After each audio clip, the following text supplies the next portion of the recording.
Hi అండి, welcome back to వేదన్స్ creatives. ఈరోజు ఒక మంచి స్టోరీతో మళ్ళీ మీ ముందుకు వచ్చేసానండి.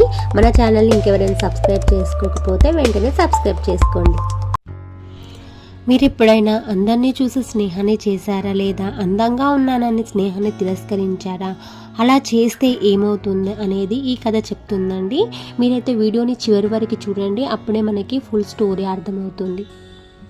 ఇక ఏమాత్రం ఆలస్యం లేకుండా స్టోరీ తెలుసుకుందాం. ఈ రోజు స్టోరీ నేమ్ వచ్చేసి నిజమైన అందం సీతాకోక చిలుకల కథ. ఒక పచ్చని అడవిలో పూలతో నిండిన అందమైన తోట ఉండేది.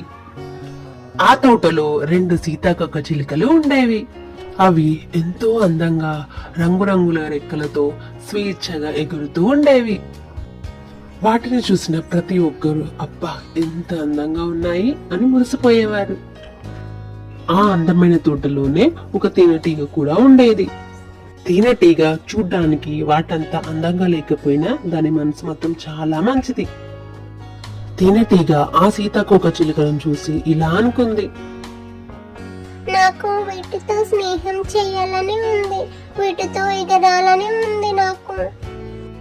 అలా అనుకొని తేనెటీగ సీతాకోక చిలుకల దగ్గరికి వెళ్ళింది.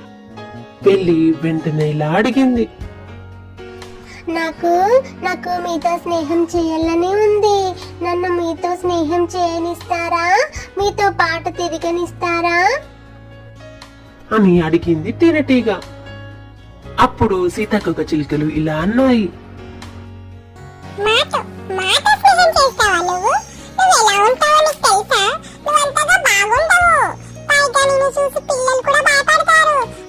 చూడు, మమ్మల్ని ఎవరు చూసి భయపడరు, అందుకే నీతో స్నేహం చేయడం మాకు అస్సలు ఇష్టం లేదు, నువ్వు వెళ్ళొచ్చుక.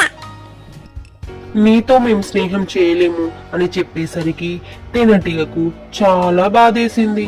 అక్కడి నుంచి వెళ్ళిపోయింది. అయినా కూడా సరే తేనెటీగ చాలా సార్లు ప్రయత్నించింది.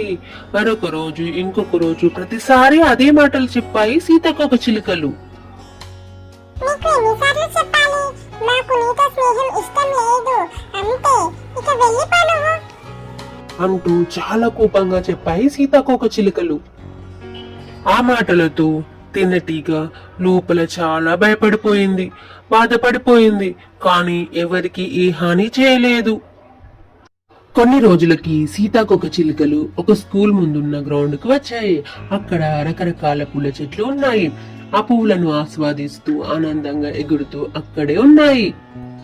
పిల్లలు ఆ సీతాకోక చిలుకలను చూసి చాలా సంబరపడ్డారు.